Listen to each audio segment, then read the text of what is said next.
പൂനെയിൽ നിന്ന് കാണാതായ മലയാളി സൈനികനെ ബംഗളൂരുവിൽ നിന്ന് കണ്ടെത്തി എന്ന വാർത്തയാണ് ആദ്യം പ്രേക്ഷകരുമായി പങ്കുവെക്കാനുള്ളത്. കോഴിക്കോട് എലത്തൂർ സ്വദേശിയായ വിഷ്ണുവിനെ ഡിസംബർ 17 മുതലാണ് കാണാതായത്. സാമ്പത്തിക ബുദ്ധിമുട്ട് കൊണ്ട് മാറി നിന്നു എന്നാണ് ലഭിക്കുന്ന വിവരം.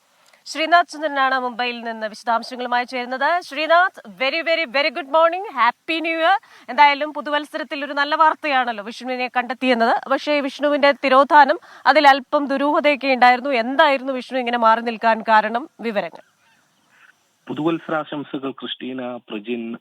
വളരെ നല്ല ഒരു വാർത്തയാണ് നമ്മളെ സംബന്ധിച്ചിടത്തോളം. വിഷ്ണുവിന്റെ തിരോധാനം ഒരു നാടാകെ കാത്തിരിക്കുകയായിരുന്നു. വിഷ്ണുവിന് എന്തുപറ്റി എന്നറിയാൻ വേണ്ടി വിഷ്ണു മടങ്ങി വരുന്നത് കാത്ത്. ഏതായാലും ആ വാർത്തയാണ് ഇന്നലെ രാത്രിയോടെ സംഭവിച്ചത്. ബംഗളൂരുവിൽ നിന്ന് രാത്രി 11 മണിയോടെയാണ് എലത്തൂരിൽ നിന്നുള്ള SI മുഹമ്മദ് ഷിയാസിന്റെ നേതൃത്വത്തിലുള്ള മൂന്നംഗ സംഘം വിഷ്ണുവിനെ കണ്ടെത്തിയത്.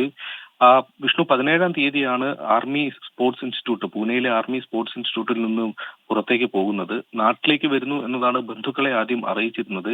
17-ാം തീയതി പുലർച്ചെ അമ്മയുടെ ഫോണിലേക്ക് ഒരു സന്ദേശമടക്കം കണ്ണൂരിൽ എത്തി എന്നൊരു സന്ദേശമടക്കം അയച്ചിരുന്നു.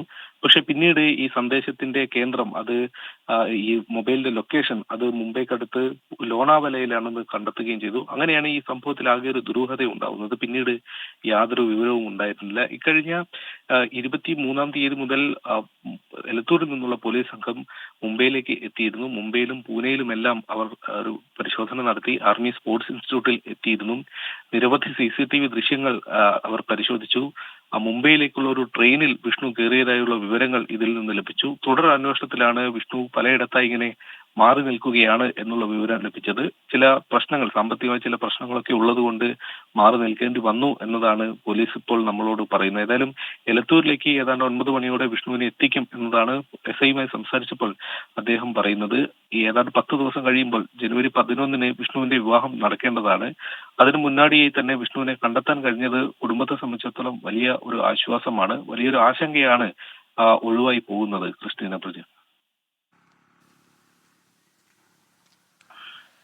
എന്തായാലും ഈ സാമ്പത്തിക ബുദ്ധിമുട്ട് കൊണ്ട് മാറി നിന്നു എന്നൊക്കെ പറയുന്നതിൽ ഇനിയിപ്പോൾ എന്തായാലും ഒരു കൂടുതലൊരു അന്വേഷണമൊക്കെ വേണം. എന്താണ് വിഷ്ണു ഇതിനെക്കുറിച്ച് പറയുന്നതൊക്കെ നമുക്കിനി വരും മണിക്കൂറുകളൊക്കെ അറിയാൻ കഴിയും. നാട്ടിലേക്ക് വരുന്ന സമയത്തായിരിക്കും അത്തരം വെളിപ്പെടുത്തലൊക്കെ ഉണ്ടാവുക എന്ന് മനസ്സിലാക്കുന്നു. എന്തായാലും പുതുവർഷത്തിൽ ആദ്യ ദിനത്തിൽ തന്നെ ഇങ്ങനെ നമ്മളെ ഒന്ന് ആശങ്കപ്പെടുത്തിയ ഒരു വാർത്തയിൽ അതിലൊരു റിസൾട്ട് ഉണ്ടാവുന്നു എന്നുള്ളതാണ്.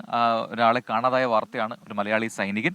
അതുമാത്രമല്ല, ഇപ്പം ശ്രീനാഥ് പറഞ്ഞ വിവാഹം നിശ്ചയിച്ച സമയത്താണ് ഈ തിരോധാനം ഉണ്ടാകുന്നത്. എന്തായാലും വിഷ്ണുവിനെ കണ്ടെത്തുന്നു. അതിൽ കൂടുതൽ എന്താണ് സംഭവിച്ചതെന്നൊക്കെയുള്ള കാര്യങ്ങൾ ഇന്ന് തന്നെ നമുക്ക് മനസ്സിലാക്കാൻ കഴിയുമെന്നാണ് പ്രതീക്ഷ. അതെ, അതൊരു സന്തോഷമുള്ള കാര്യമാണ്.